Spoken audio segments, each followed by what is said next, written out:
There's a TV show that will be known to a lot of people called The Traitors.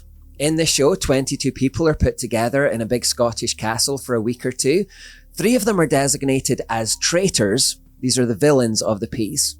And it's up to the uninformed majority called the Faithfuls to figure out who the traitors amongst them are.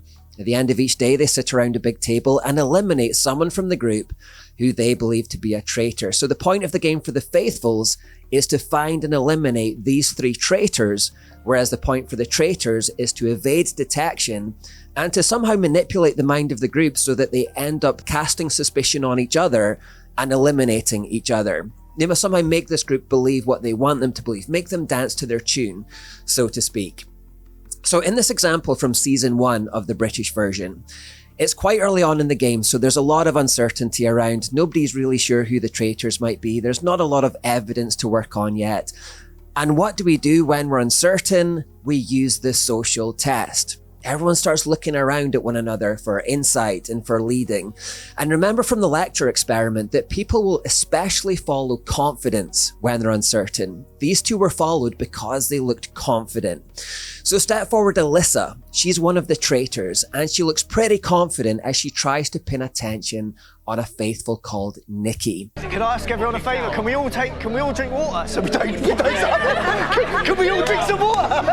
Cheers! Cheers! Cheers! Cheers! Cheers! To the faithful! To the faithfuls!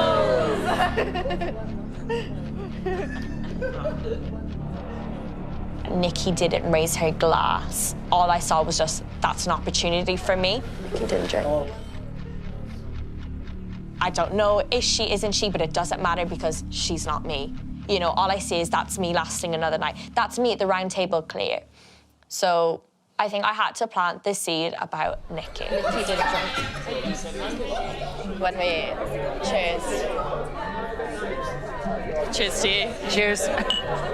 And just to know that you're actively manipulating and lying to these people and they have no idea. And there is adrenaline, there is a thrill about that, for sure. Alyssa is acting as a director here, and she's now starting to recruit a few clacks, just 2 or 3, that's all she needs, because she knows that after she gets them on board, after she's planted that seed in these clacks' minds, she can then recede into the background and let the contagion begin.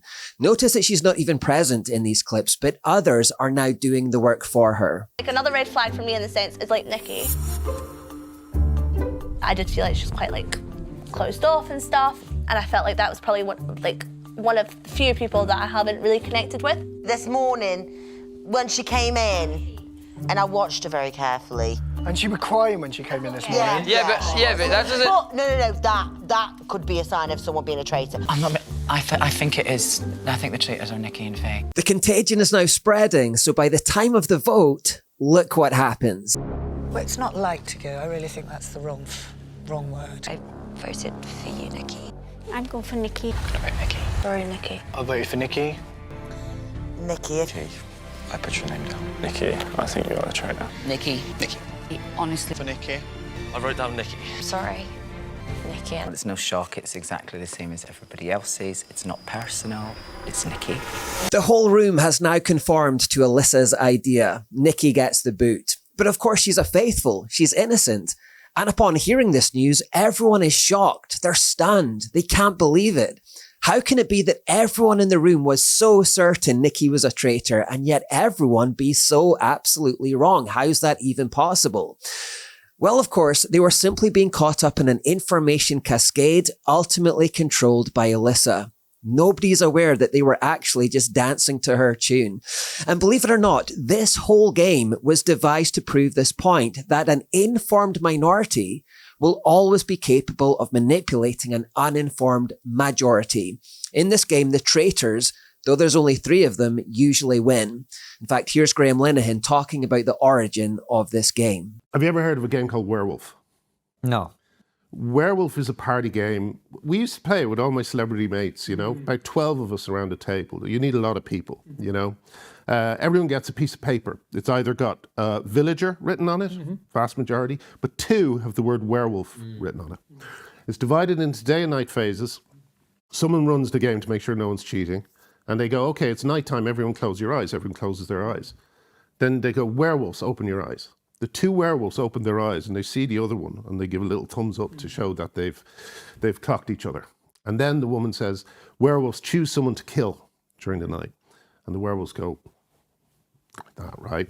They say, okay, everyone close your eyes. It's morning time. Open them again. During the night, Francis was killed. There's then a conversation, and this is where it gets interesting. During the day phase, between all the villagers and the two werewolves over who the werewolves are. And the two werewolves are trying to draw attention to other people. Oh, I heard a noise from over here. And the other werewolf is like, yeah, I think I did too, and all that sort of thing. Now, the game, then at the end of the day, the villagers have to decide who they're going to kill. And they say, well, we're going to kill Constantine.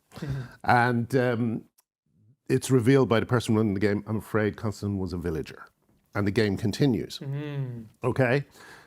The villagers win the game if they kill both werewolves. The werewolves win the game if they kill all but two villagers. The game was invented by a student of sociology in Russia who wanted to prove his thesis that an uninformed majority will always lose a battle of information against an informed minority. Wow. Yeah. And the werewolves usually win. Even if you have 12 people around the table, the werewolves will usually... When you have hidden information, you can completely manipulate a large group of people. That's happening in the NHS, it's happening in publishing, it's happening in every middle-class industry. A small informed minority are capable of controlling an uninformed majority. This is why Francis Bacon once famously said that knowledge is power. Now, in the last episode, we looked at how a small group of informed PR men are currently using this power to make us buy books and cups and clothes and things like this. And I ended the episode by saying, although those things are not hugely consequential in themselves, the same principles can and are being applied to more serious matters as well. And in this episode, I'd like to highlight 3 real-world examples where a small informed minority were able to have the masses dancing to their tune, even when that tune was absolute gibberish. And I'm going to start with COVID-19. During COVID, there was this new virus that was announced to be on the loose in the world, and that created this sense of uncertainty. Very few of us were knowledgeable virologists. So when we saw footage like this spreading online, we weren't quite sure what to make of it.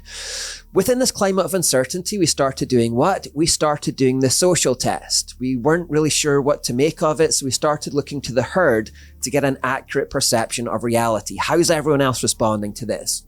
We saw that many people were rushing to buy toilet paper for some reason. So what did the crowd do? They rushed to get toilet paper as well. Did they know why they were rushing to get toilet paper? No, absolutely not. They just saw the crowd doing it and assumed, well, there must be some kind of rationale for so many people to be doing that, so I'll do that too. That was a clear example of an information cascade in real life. People particularly look to follow those who seemed confident. Again, remember from the lecture theatre, when uncertain, we will especially follow confidence. Step forward a collection of confident leaders that none of us had heard of, but who claimed to be in the know, and the world was ready to dance to their tune, even if that tune was gibberish. And in truth, a lot of the advice that we were told to follow during COVID was complete gibberish, as much gibberish as cats and hats and hats and cats and lizards, like in the lecture theatre. For example, people were told that ventilating a room with fresh air was the best way to avoid the virus, and yet they were told they weren't allowed to go outside, the most ventilated place of all places where all the fresh air comes from. When you did go outside, you could stand up, but not sit down. The virus would get you if you sat down, but you were okay if you stood up. Masks were useless, but you still had to wear one. In restaurants, you had to wear a mask if you stood up, but not when you sat down.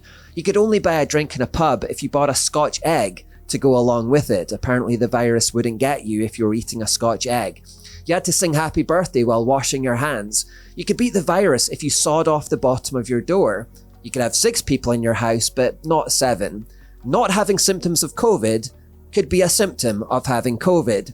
If someone recovered from COVID but then was knocked down by a bus 2 weeks later, that was a COVID death. Complete gibberish, and obviously so, on a par with the guy in the lecture theatre talking about cats and hats. But just as in the lecture theatre, so many people, because of uncertainty and because of being uninformed, were just ready to go with the herd. And thus, a small Bernaysian government of people had millions of people following and even applauding this absolute gibberish. And this was all facilitated by a team of clacks. During COVID, the British government set up a propaganda unit, which they called a nudge unit. And the whole purpose of this unit was to spread fear and uncertainty in the British people, because that would make them more easy to manipulate, more likely to comply, more easy to be controlled. The legacy media as well, instead of doing real journalism and questioning the narrative as they were supposed to, were just clacks as well, and only served to amplify the message rather than critique it. As the study says, journalists were largely just parroting public health officials instead of engaging in critical reporting and interrogation. I'm going to say that climate change is another example of this. There's an atmosphere of uncertainty which is being spread around the world about the future of the planet. The majority are not deeply knowledgeable about climatology, so they're doing social tests to get an accurate perception of reality from the herd. What does everyone else think about this? Particularly, they're looking for confidence. Step forward a group of clacks who, it seems to me, again, are clearly speaking gibberish. Like, if you eat bugs, you can change the weather. Eating insects will save the world. Cows that have been passing gas since the dawn of time without issue are now suddenly going to cause the world to melt for some reason. Ultra-processed foods are obviously bad for you, but eat ultra-processed fake meat because that will do you good. World leaders need to get on private jets to have conferences where they can talk about the problem of plane emissions. We need to stop making steel in Britain because that produces too much carbon.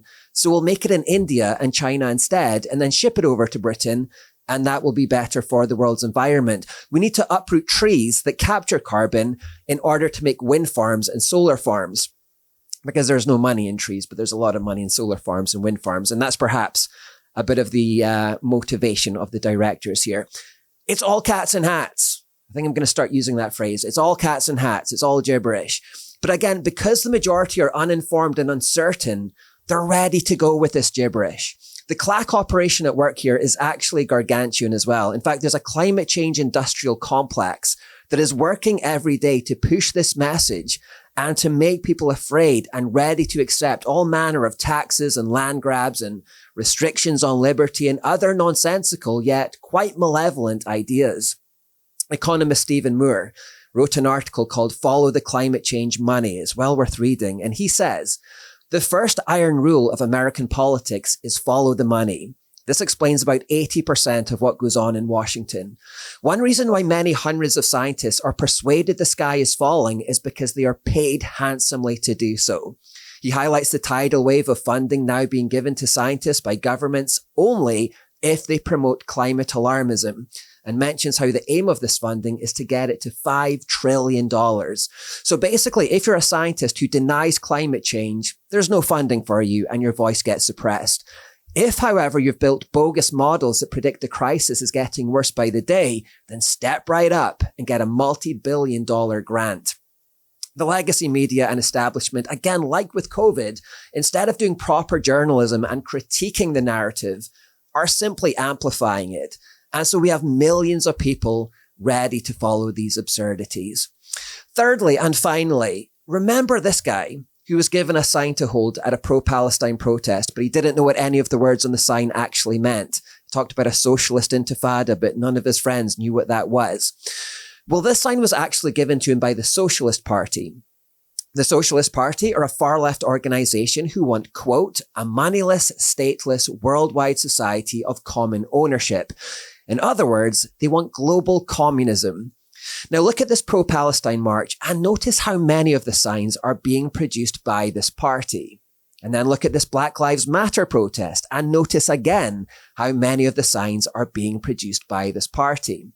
Now, if this man is anything to go by, it's very likely that the majority of people holding these signs don't know what they mean. They don't want global communism either. They're just holding the sign because someone gave it to them. However, the Socialist Party knows that if they can be seen to be held by hundreds of people in large crowds like this, these people effectively become clacks for their cause, unknowingly. And the aim is to start a social contagion, an information cascade. Remember, crowds will go to where the hype is and accept something if lots of others have already accepted it. So if people are watching the news and see all these signs for socialism and global communism, they assume this is all organic and it's what these people really believe, and they're drawn to that hype. And quite scarily, it seems to be working to some extent. A lot of young people especially are joining the hype for socialism and communism because it seems to be the zeitgeisty and cool thing to do, and yet is being utterly manipulated by a Bernaysian small invisible government of men that they've never heard of, never seen, don't even know exist. These are some ways that I believe the masses have been and are being played in quite serious ways for the benefit of the elites. But whatever you believe, the conclusion always remains the same here, that if we don't want to be manipulated, we have to become informed. It's the uninformed masses that are at risk of being manipulated. Knowledge is power. The more personally knowledgeable that we become about things like COVID and climate and communism and Palestine and Black Lives Matter and things like that, the less easy we are to manipulate, the less likely we are to be swept up in contagions and information cascades, the more likely we are to think independently regardless of what the herd is doing, which is why so many politicians and leaders would like to stop us doing independent research and becoming personally informed. If you want to know who the bad guys are in any given situation, just look at who's trying to stop you doing independent research. Look at those who are trying to stop your free access to information or your free speech. Those are the ones who are likely trying to control. Look at this clip from Hillary Clinton where she basically says this. She basically says the quiet part out loud. We should be, in my view, repealing something called Section 230, which gave platforms on the internet immunity because they were thought to be just pass-throughs, that they shouldn't be judged for the content that is posted. But we now know that that was an overly simple view, that if the platforms, whether it's Facebook or Twitter X or Instagram or TikTok, whatever they are, if they don't moderate and monitor the content, we lose total control. If people can just say and do what they want, then the politicians, the leaders, the elites lose total control, and they don't want that. In fact, I think we're increasingly going to see governments around the world trying to restrict free speech online, access to social media, maybe even the internet itself for these reasons, because it's a threat to their control. In fact, I think Australia just became the first government to take a general step in that direction where you won't be able to go online without a digital ID. And it's a bit like this. Remember when the printing press was invented, how it allowed people to have free access to a personal Bible for the first time and they could read it for themselves. And remember how the Catholic Church persecuted and killed anyone who was found doing personal reading of the Bible, and how they burned Bibles so they couldn't get into individual hands. They did this because they knew that if the people became personally informed, it would break their stranglehold of control and all their lies and deceit would be exposed about, selling of indulgences and purgatory. All of these lies over the centuries would be exposed and they would lose their control. This will always be the case. If we want to break the control of those who would like to manipulate us, we must become informed. If anyone's opposed to this, free and unfettered access to information and free speech, it's likely because they're the ones who want to do the controlling. The Bible says, wisdom is the principal thing, therefore get wisdom. Though it cost you all you have, get understanding. Cherish her and she will exalt you. Embrace her and she will honor you. Get wisdom. The truth is that whenever we're faced with these big issues, whenever these big issues come along, we always have two options. Either we can say, I'm going to get a stack of reading material on this subject so I become personally knowledgeable on that subject, and then I can make informed decisions outside of what the crowd is doing. Doesn't matter what the herd's doing. I'm going to make an independent decision. Or we can say, I can't be bothered with that. I can't be bothered with all that reading. That's too much effort. I'll just do the social test. I'll just trust the crowd. What are they doing? What's everyone else doing? I'll just do that. But if we take that second option, we leave ourselves vulnerable. We have to put in the work to learn and to become educated, because as soon as we say we can't be bothered, I'll just go with the herd, I'll just do what they're doing, that's when manipulators can have you dancing to their tune, and as we've seen, following absolute gibberish. Cats in hats.